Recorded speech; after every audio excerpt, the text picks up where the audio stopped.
నమస్తే అండి. నేను మీ సత్యవాణి.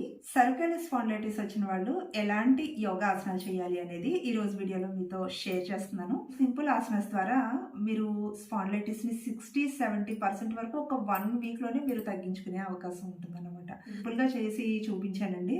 ఒకవేళ చెయ్యలేని వాళ్ళు కూడా ఎలాంటి మార్పులు చేసుకుని చేయొచ్చు అనేది కూడా మీకు ఈ వీడియోలో చూపించాను.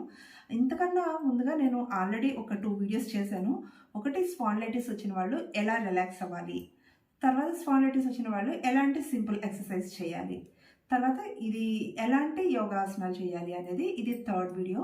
అయితే ఈ థర్డ్ వీడియోలో ఉన్నటువంటి యోగా ఆసనాలు చేయాలి అంటే ఫస్ట్ వన్ మీరు చేయవలసింది ఏంటి అంటే ఎలా రిలాక్స్ అవ్వాలి అనే వీడియో చూడండి. ఫస్ట్ వన్ రిలాక్స్ చేయాలి, బ్యాక్ పార్ట్ని రిలాక్స్ చేయాలి.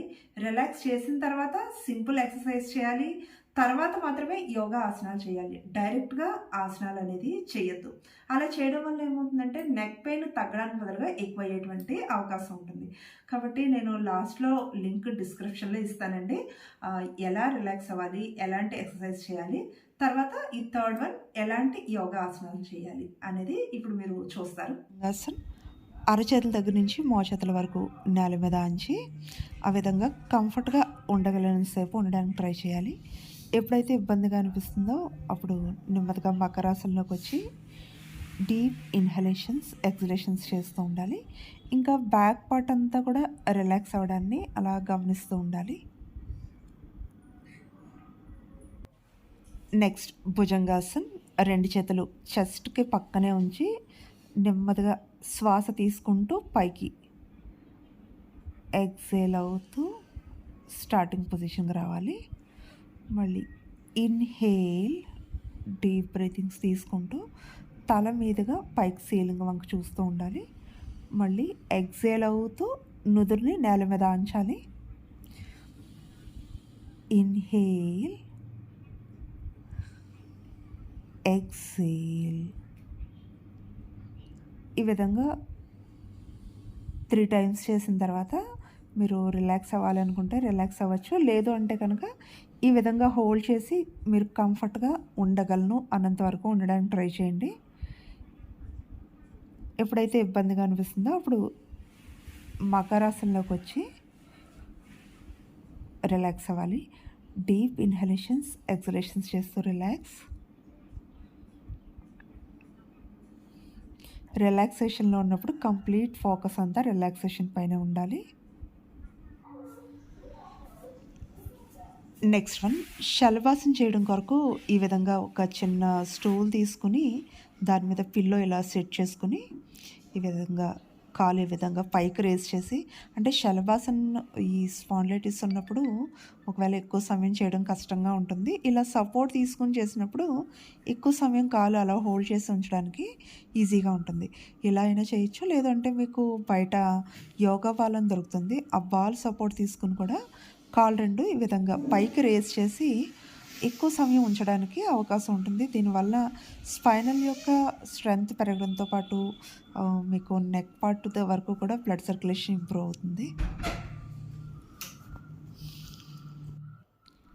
ఈ విధంగా ఉండగలిగినంతసేపు ఉండి ఎప్పుడైతే మీకు అన్కంఫర్ట్గా ఉంటుందో అప్పుడు మకరాసనంలోకి వచ్చి రిలాక్స్ అవ్వాలి.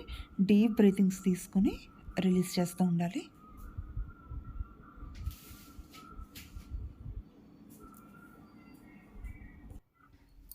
నెక్స్ట్ ఉత్తాన మండూకాసన్. 2 చేతుల్ని ఈ విధంగా వెనక్కి తీసుకొచ్చి క్రాస్గా వెనక్కి ఉంచాలి. యాక్చువల్గా ఇది మనం వజ్రాసనంలో ఉండి చేస్తాము. వజ్రాసనంలో ఉండడం కష్టంగా ఉంటే కనుక మనం స్టూల్ పైన కానీ ఏదైనా బెడ్ పైన కింద కానీ ఇలా కంఫర్ట్గా కూర్చుని బ్యాక్ స్పైనల్ స్ట్రైట్గా ఉండే విధంగా సెట్ చేసుకోవాలి. ఈ విధంగా ఉండి డీప్ బ్రీతింగ్స్ తీసుకుని విడిచిపెడుతూ ఉండాలి. ఎప్పుడైతే మీకు అన్కంఫర్ట్గా ఉందో అప్పుడు నెమ్మదిగా రిలీజ్ అయ్యి కాళ్ళు 2 రిలీజ్ చేసి చేతులు 2 రిలీజ్ చేసి నెమ్మదిగా రిలాక్స్ అవ్వాలి. ఓకే, మీకు అర్థమైంది కదండి.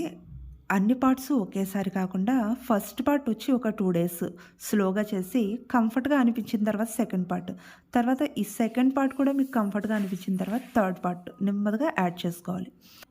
తర్వాత ప్రాణాయామము కొన్ని క్షణాలు అనులోమ విలోమ ప్రాణాయామం చేయాలి. లేదు అంటే నాడీ శోధన ప్రాణాయామం అని కూడా అంటారు. ఎడమ నాసిక ద్వారా శ్వాస తీసుకుని కుడివైపుగా విడిచిపెట్టాలి. మళ్ళీ కుడివైపుగా తీసుకుని ఎడమ నాసిక ద్వారా విడిచిపెట్టాలి. ఈ విధంగా చేసినప్పుడు ఒక రౌండ్ కంప్లీట్ అయినట్లుగా అవుతుంది. ఈ విధంగా ఒక 5 నుంచి 10 నిమిషాలు ఈ ప్రాణాయామం చేసినట్లయితే కనుక శరీరంలో ప్రాణశక్తి సమతుల్యం అవుతుంది. తద్వారా మనకి స్పాండిలైటిస్ని కూడా నివారించడానికి ఈ ప్రాణాయామం మనకి సహకరిస్తుంది.